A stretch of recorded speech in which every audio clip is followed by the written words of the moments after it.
자, 8번째 썰 한번 가보도록 하겠습니다. 시청자 댓글 컨텐츠고요. 영상 제목, 서민이 비 1억 정도만 있어도 벗어나기 힘든 이유 라는 영상에 달린 댓글입니다. 이 영상 굉장히 많이 보셨는데 정말 감사합니다. 정말 감사합니다. 이 영상 조회수 보고 너무 놀랐어요, 이거. 진짜 많이 보셨네요. 감사합니다.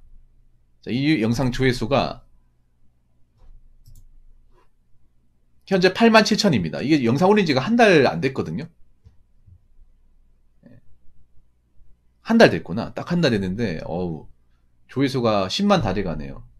이 영상 보고 많이 오셨는 것 같은데, 정말 감사합니다. 뭐, 다른 분들 영상도 뭐 조회수 높은데, 제 유튜브 기준에서 굉장히 높은 거예요, 이게. 예. 아무래도 서민분들이 많이 봤겠죠. 돈 많은 분들보다는 똑같은 서민의 입장에서 많이 봤을 거예요. 아마 제 방송을 보신 분들이 서민분들이 많다 보니까. 제가 그분은 얘기하죠. 서민들은 성공하는 생각보다 자빠지면 안 된다고. 사실 팩트로 말씀드리면 성공할 확률보다 자빠질 확률은 훨씬 더 높습니다. 몇 배나 높습니다. 왜냐, 간단하게 영끌 비트만 보더라도 자빠진 사례 무수하게 많이 찾아볼 수 있잖아요. 지금 성공한 사례 본 적 있습니까? 물론 미디어나 유튜브 같은 데서 뭐 서민으로 이렇게 뭐 힘들게 살아서 성공한 케이스는 있죠. 근데 그런 것들은 성공한 케이스만 부각돼서 보여주니까 많은 거고, 실제로는 여러분 보기 힘들어. 실제로 본 적 있어요, 여러분들? 서민으로 살았는데 잘 돼가지고 부자가 돼서 뭐 좋은 어떤 고층 아파트에 산다거나 여러 가지 건물을 가지고 있다, 이런 얘기는 사실 듣기 힘들단 말이에요. 미디어가 어떻게 보면 여러분들 메타인지를 방해합니다. 자꾸 서민의 성공한 케이스만, 그런 사람들 케이스만 다 모아서 보여주다 보니까 진짜 뭔가 우리도 가능한가 보네 이렇게 생각한단 말이에요. 근데 실제로는 절대 그렇지 않습니다.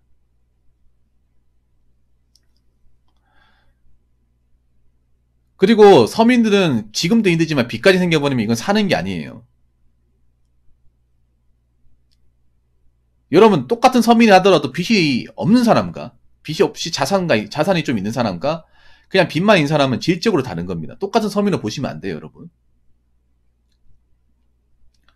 지금 서민들 중에 안타깝지만 빚을 가진 사람이 너무나 많아요. 나는 좀 걱정되는 게, 자기가 그만큼 벌어본 적도 별로 없고 모아본 적도 없는 사람이 빚을 그렇게 잔뜩 져가지고 어떻게 책임질 것인가. 난 그게 참 미지수입니다. 무슨 배짱으로 그렇게 빚을 진 건지. 좀 미안한 얘기지만 그렇게 빚을 진 사람들 중에 빚이 좀 많은 분들은 좀 안타까운 얘기지만 그 빚을 다 해결하지 못할 가능성이 굉장히 높습니다. 이렇게 얘기하니까 저 굉장히 나쁜 사람 같은데 현실적으로 보라도 그래요, 여러분. 수중에 빚 1,000만 원만 있어도 이거 제대로 갚아 나갈 사람들 그렇게 많지 않습니다. 빚을 갚아보시면 도 아실 거예요. 이게 얼마나 험난한 과정인지. 내가 돈을 벌어도 내 돈이 아니죠, 이게. 다 은행 돈이고, 뭐 사채 끌어 쓴 돈이고, 나만에 줘야 되는 돈이죠. 그럼 난 최저생계비만 해가지고 라면 먹는다거나, 뭐 배달 음식도 못 시켜 먹고, 정말 진짜 연명하게 생활해야 돼요. 서민이 비 1억 정도만 있어도 벗어나기 힘든 이유가 그런 겁니다. 일단 비 1억 있으면 저기 빚만 1억이 있는 게 아니라 이자까지 있는 거죠, 이자. 왜냐하면 이게 여러분 아시겠지만 일반 사람들한테 빚을 1억을 못 빌려요. 서민들은 여러분 아시겠지만 주변 서민들한테 빌려도 1억 어떻게 빌립니까? 다 은행에서 빌리겠죠. 은행에서도 많이 못 빌리죠. 서민들은 신용 등급이 낮으니까. 모아둔 돈이 없으니까 당연히 신용도가 낮을 거 아니에요. 직업도 그렇게 대단한 게 아닐 테고.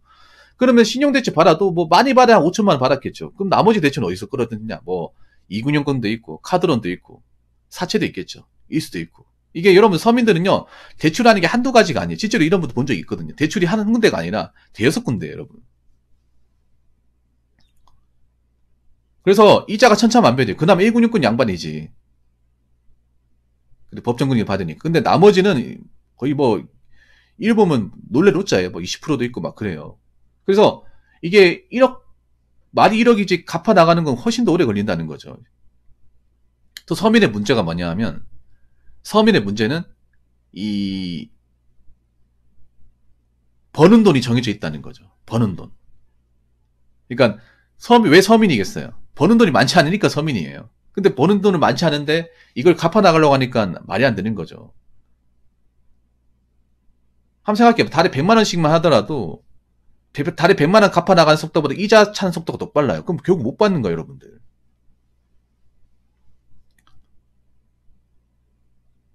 네, 못 갚는 거예요.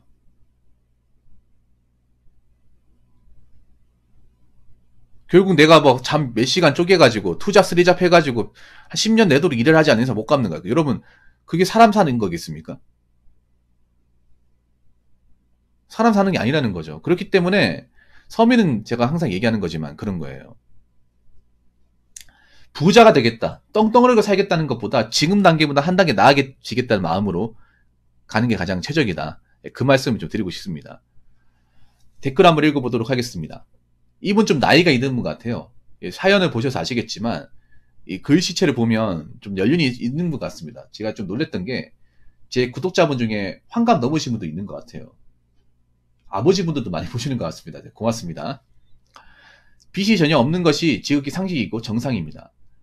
나는 빚이 있으면 잠을 못 자고 자동차도 현금 일시불로 구입하여 10년째 타고 있습니다.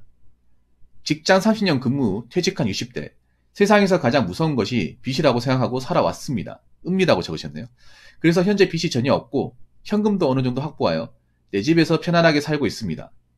맞벌이를 25년 이상 했고 부인이 본 25년간의 소득은 일절 손 안 대고 오로지 내 월급으로 자녀 2명, 4년제 대학 졸업시켰어요. 퇴직 당시 월 수입은 450만원 정도로 4인 가족 힘들게 살았어요. 라고 적어졌습니다. 굉장히 대단하신 분이네요. 보니까 이게 그런 거예요. 뭐냐 하면 굉장히 좀 지독하게 아끼신 것 같아요. 보니까. 그러니까 이분은 살면서 빚이라는 걸 져본 적이 없는 분 같아. 근데 보통 이렇게 빚 안 져본 분들은 어떤 분인지 아세요? 어렸을 때 부모님이 사채 써가지고 사업을 말아먹었다거나 아니면 보증을 써가지고 집이 날려먹은 적이 있다거나 그런 분들이 가능성이 커요. 네. 근데 저 와이프분들 대단하시네요. 보통 저 60대 되신 분들 중에 와이프분까지 같이 일하는 경우 드물거든요. 맞벌이 드물어요, 사실. 보통 저희 부모님 세대가 60대인데 60대 분들 중에 제가 아직도 기억나는 게 보통 학교 다닐 때 부모님 두 분 다 돈을 버신다 손들어박 하면 저희 전교생이 한 46명 있었단 말이에요. 한 46명, 50명 있었는데 그중에 맞벌이 손드는 애가 4명밖에 없었어요. 3, 4명밖에 없었어요. 나머지 전부 다 부모님 주부예요. 직업이 무조건 주부 적는 게 국룰이었어요. 그래서 보통 집에 놀러 가면 어머니가 꼭 있었어. 뭐 맛있는 거 해주신다거나 뭐 좀 차려주신다거나 그랬단 말이에요. 밥 먹고 왔었지. 그래서 어머니께서 밖에 나가 일한다는 건 상상도 할 수 없었습니다. 그냥 당연한 거였어. 그냥 아버지가 밖에 나가서 먹여 살리고. 네. 그런데 이 댓글 적으신 분은 와이프분도 일을 같이 하셨다는 거잖아요. 그 와이프분도 정말 대단하신 분이에요. 왜냐하면 특히 여자 입장에서 애를 키우면서 저 당시에 여러분 아시겠죠? 저 당시에는 뭐 애를 맡길 곳이 없잖아요, 이게.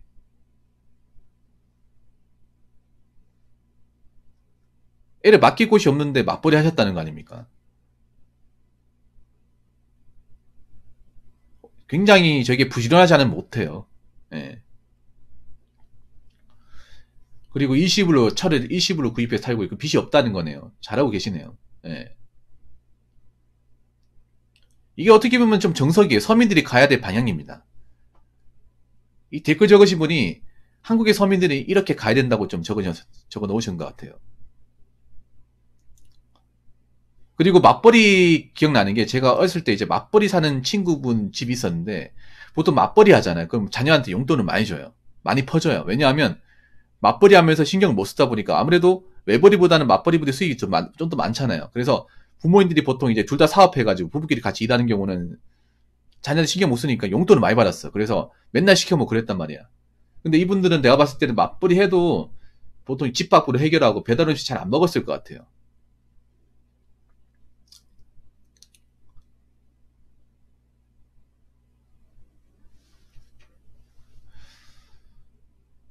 그러니까 이게 참 중요한 거예요, 여러분. 부부끼리 얼마나 마음을 합쳐야 되는지 얼마나 중요한 거예요. 저게 부부끼리 사이가 안 좋으면 돈도 못 모을 거 아니에요.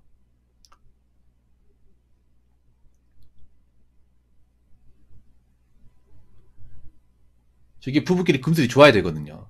한 명이 축제 사서 돈을 모아도 한 명이 밖에 써재끼면 답이 없어요, 이게.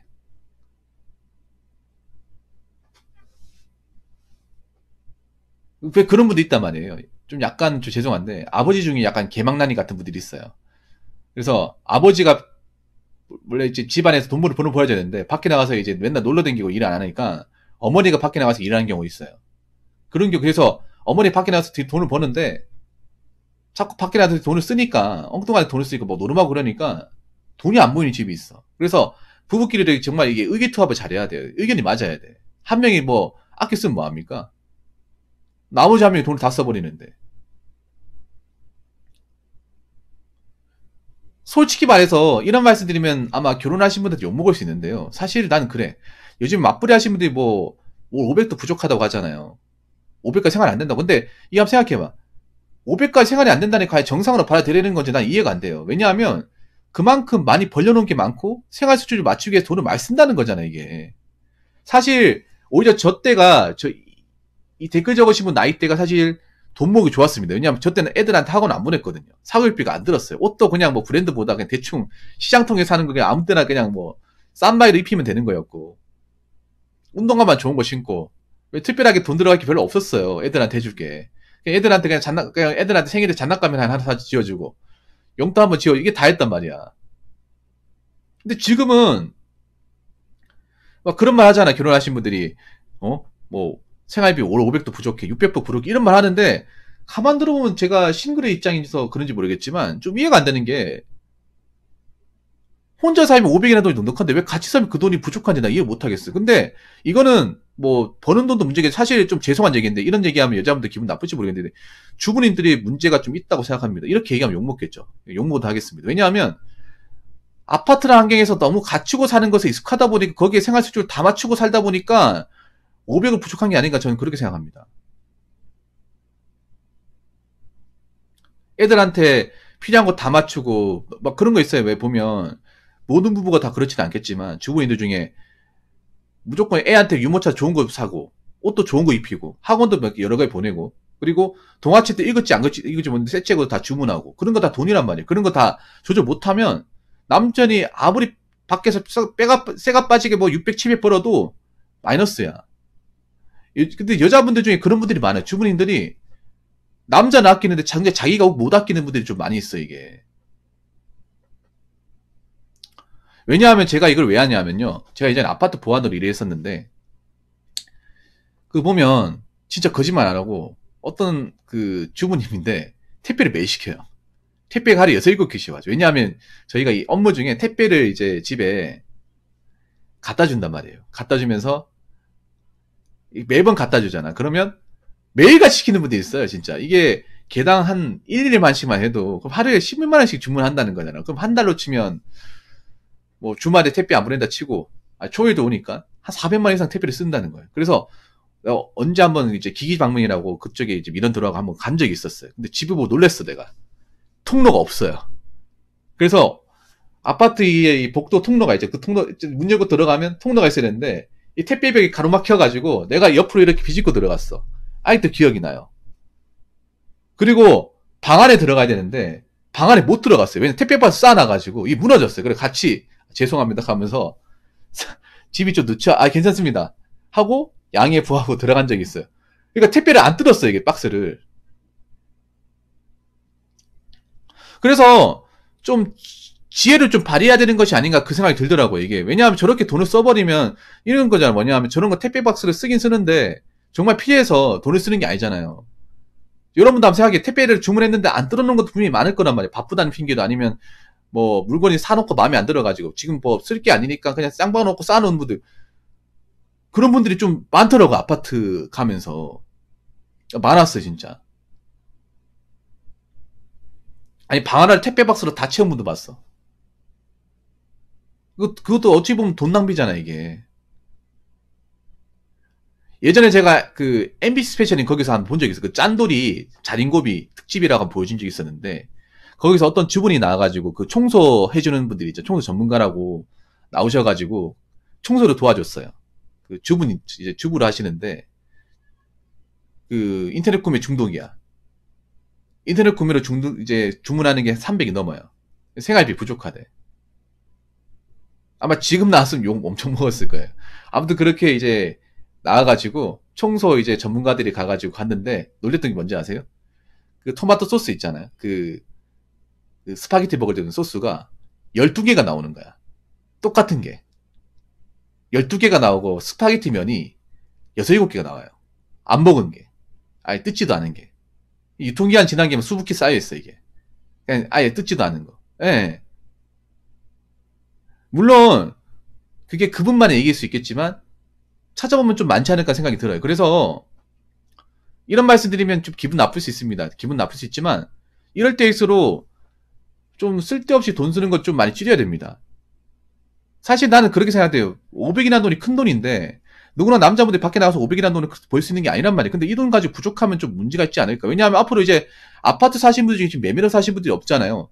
대출교 사잖아요. 그러면 대출금리 올라가서 이제 매달 내야 되는 돈이 많아질 거 아닙니까? 관리비도 올라갈 테고. 그럼 어떻게 버틸 겁니까?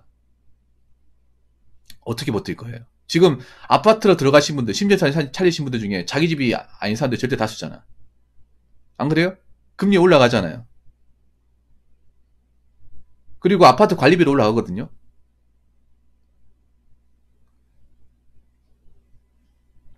그러면 지금 500돈은 모자라면 월급은 또 안 오를 거 아니야. 내년 되면 월급 안 오르는데 어떻게 버틸려고요? 그래서 생활 수준을 많이 낮춰야 되지 않을까. 좀 부피를 줄여야 되지 않을까. 저는 그 생각을 합니다. 여기 댓글 적으신 것처럼 너무 갖추고 살려고 하다 보니까 부족하지 않은가 난 그 생각이 들거든요. 너무 이거를 남들이 하니까 옆집에서 하니까 우리 애도 해야겠다 싶어가지고 다 해주니까 원래 저 돈 가지고 부족한 게 없어야 되는데 부족하다고 하는 거는 저는 개인적으로 문제가 있다고 생각을 해요. 그래서 좀 애를 키우시는 주부님들 좀 지혜를 발휘해야 되지 않을까. 네, 지혜를 많이 발휘해야 되지 않을까. 배달 음식보다는 좀 집밥을 많이 해 드시고, 그리고 옷 같은 거는 어차피 애들 크면 다 버려야 되잖아요. 버려야 되니까 당근마켓 같은 거 적극적으로 활용하시고요.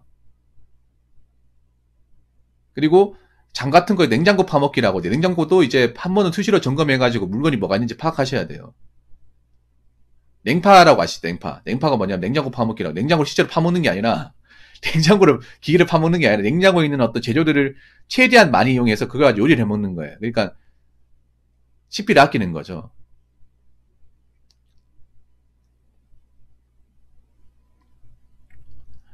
그러면서 이제 좀 쓸데없는 돈 줄여 나가야 되는 거예요. 그래서 많은 분들이 이럴 때 좀 지혜를 많이 좀 확보하셨으면 좋겠습니다. 이 댓글 적은 것처럼 물론 이렇게 살아나는 게 보통 내공이 아닙니다. 보통 내공이 아닌데 이건 좀 배우셔야 돼요. 이분이 좀 꼰대같이 보일 수 있겠지만 지금 이렇게 살아가는 분이 있습니까? 이분처럼 뭐 빚 안 지고 일시불로만 구입하고 이런 분도 없죠. 지금 우리나라 지금 자동차 구입하는 사람 중에 다 캐피탈 껴가지고 차 사잖아요. 현찰이 없어가지고 칭찬 나오면 지름신이 강림해가지고 참지 못하고 지는 사람들 많잖아.